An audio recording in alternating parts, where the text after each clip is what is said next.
के रखना, बहुत खतरनाक गुजरती है।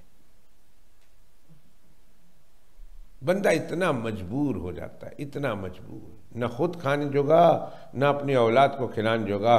फिर वो अपनी औलाद को, सिर्फ ये नहीं कि वो अपनी औलाद को बेचता है, बेचने वाले भी देखे हैं। अभी पिछले दिनों की बात है, पाकिस्तान के जो हालात इस वक्त चल रहे हैं और जिस मुसीबत में खुदा की कसम दिल खून के आंसू रोता है। अगर दिल में खिड़की होती तो मैं खिड़की खोल कर दिखाता कि दिल किस कदर खून के आंसू रोता है कि वहाँ एक बाप अपनी 2 बच्चियों को मार्केट में ले आया और कागज़ लिखा, और कागज़ बड़े हुरूफ से उसमें लिखा है, मेरी ये 2 बच्चियाँ फॉर सेल हैं, जो ख़रीदना चाहें इसे ख़रीद लें। मैं अपनी बच्चियों को भूखा नहीं देख सकता। ये बच्चियां किसी के पास चली जाएंगी तो कम से कम इनका पेट तो भरेगा ना। ए अल्लाह, मैं तेरे अपने इस पेट को भरने के लिए तेरी अता को मैं बेच रहा हूँ। लिखा है, कागज़ पे लिखा हुआ है, 2 बच्चियाँ फॉर सेल है, जो खरीद कर ले जाए। कम से कम मैं अपनी बच्चियों को अपनी आंखों के सामने मरता हुआ नहीं देख सकता। बच्चियाँ रह जाए, ले जाए, कुछ हमारे पेट में भी आ जाए, कुछ बच्चियाँ जाएँ, जिस घर में जाएंगी उस घर में जाकर खैर से खाना तो खाएंगी, मैं तो उनको ये भी नहीं खिला सकता।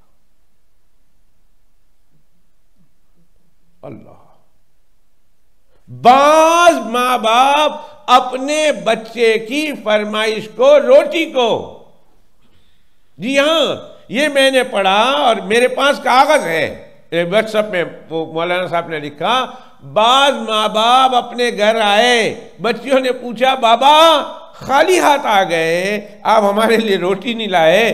कल आपने कहा था बेटा मैं सुबह जाऊंगा तो तुम्हारे लिए रोटी लाऊंगा, आज हम सारा दिन रोटी के इंतजार में हैं। बाबा रोटी नहीं लाए, रोटी कहाँ है? बाबा ने कहा बेटा ठहर जा, मैं अभी तुम्हारे लिए रोटी भूल गया हूँ, अभी जाकर रोटी ले आता हूँ। और सुबह को दरख्त के ऊपर से लटकती हुई उसकी लाश मिलती है। वो बच्चों की इस फरमाइश को पूरा नहीं कर सकता, वो बच्चों की इस आवाज़ को सुन नहीं सकता कि बाबा रोटी नहीं लाए। बाबा ने कहा मैं अपने आप को ख़त्म कर देता हूँ, बच्चों की कम से कम इस गुर्बत को, इस आवाज़ को तो मैं नहीं सुनूंगा।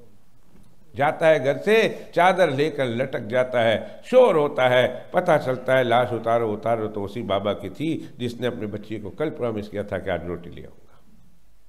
अब वो बच्चियां बाबा के सर बैठकर रोती है, बाबा रोटी नहीं चाहिए, कम से कम उठ तो जाओ ना बाबा, रोटी नहीं चाहिए।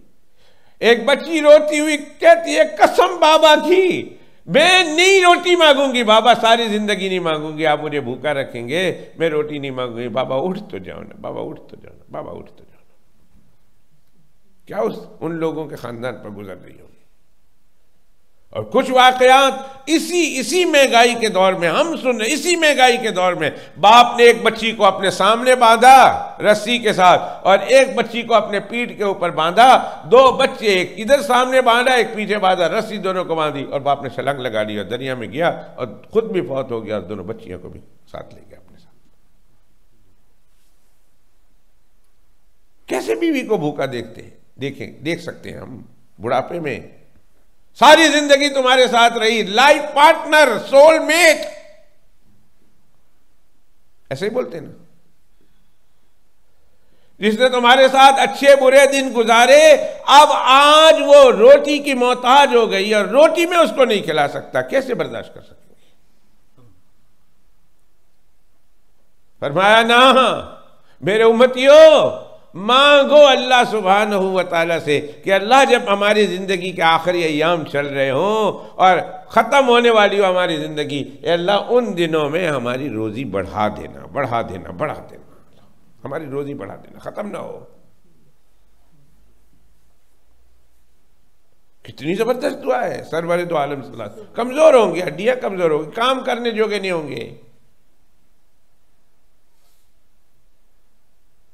एक याद आया, एक बाबा 80 साल का बाबा है, 80 साल का बाबा। हमारी भी सोच है ना, सोच प्लीज करेक्ट करो, प्लीज अपनी सोच को दुरुस्त करो, अपनी सोच को दुरुस्त करो, अपनी सोच को दुरुस्त करो। बाबा देखा है, 80 साल का बाबा है, केला बेच रहा। एक औरत बड़ी पौष गाड़ी में उतरी, बाबा से पूछा कितने का 1 डजन? बाबा ने बताया 120, 130, 140, 150, जो कुछ बताया बाबा ने। अब तो आजकल तो वो भी महंगा हो गया, 200, 250 बताया होगा, 200, 250 रुपए का एक डजन। उसने कहा ना बहुत महंगा है, कम करो, कम करो, कम करो।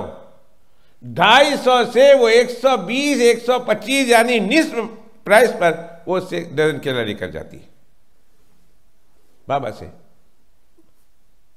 बड़ी खुश है कि देखो बाबा से मैंने आधे प्राइस पर केला ले लिए, और खुश होकर जा रही है। और फिर आगे लिखा है वही औरत एक बड़ी होटल में जाती है और आला खाना मंगवाती है, और फिर उसी खाने के बाद जब बिल देने की बारी आती है, बिल पूरा देकर 500 पाउंड उस होटल के बेरे को टिप्स देकर आती है, उसको टिप्स देकर आती है। तुम्हारी प्रायोरिटी कहां गई? तुम्हारी तरजीहात कहां गई भाई? वो गरीब बाबा 80 साल का केला बेच रहा है। हमें तो हुक्म है कि किसी गरीब से, किसी बूढ़े से, किसी बच्चे से जो गली के कोने पर बेच रहा हो, तुम उससे खरीदो। वो मालदार बनने के लिए नहीं, वो पेट भरने के लिए कि काम करता है, वो मालदार बनने के लिए नहीं। उसका अपना पेट है, उसकी मां का पेट है, उसके बाप का पेट है। घर में कोई भूखा होगा, कोई बीमार होगा, कोई मरीज होगा, कोई अपाज होगा, कोई माजूर होगा, वो उस बच्चे या वो बूढ़ा या वो बूढ़ी वो अपने उस मरीज के लिए, उस बूढ़े के लिए, उसके इलाज के लिए, उसका पेट भरने के लिए बेच रही है गली में। तुम रहम खाकर उससे खरीदो।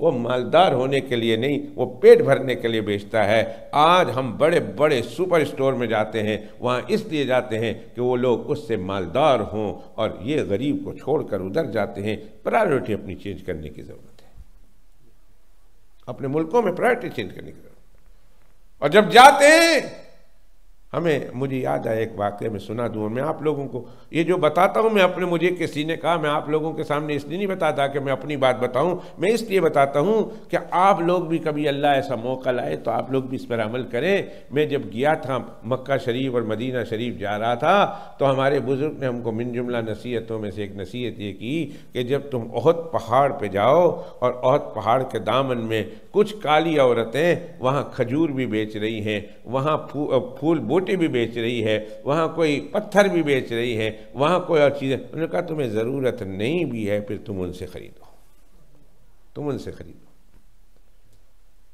वहाँ खाने के लिए खजूरें उनसे खरीदो, वहाँ तकसीम करने के लिए खजूरें उनसे खरीदो, वहाँ से कोई ना कोई चीज़ ज़रूर भी ज़रूर उस स्टॉल से खरीदो। वो मालदार होने के लिए नहीं बेच रही है, वो अपनी ज़रूरत को पूरा करने के लिए बेच रही है। वो तो गरीब है बेचारी, उनसे खरीदो। 2-4 पैसे कमा लेंगे तो कम से कम उनके बच्चों का भी पेट भर जाएगा, वो भी ठीक रह रहेंगे। बात समझ में आ रही? और हम लोग क्या कर रहे हैं? हम लोग गरीबों को उससे भी नीचे ले जाए, कहते हैं गरीब मिल गया 60, बंदा फंस गया और इन्हें देखो मुफ्त चीज़ें लेके जानी है।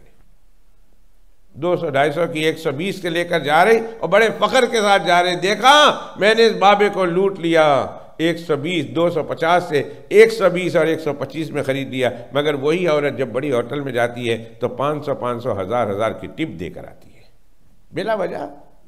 नाम हो जाएगा मेरा।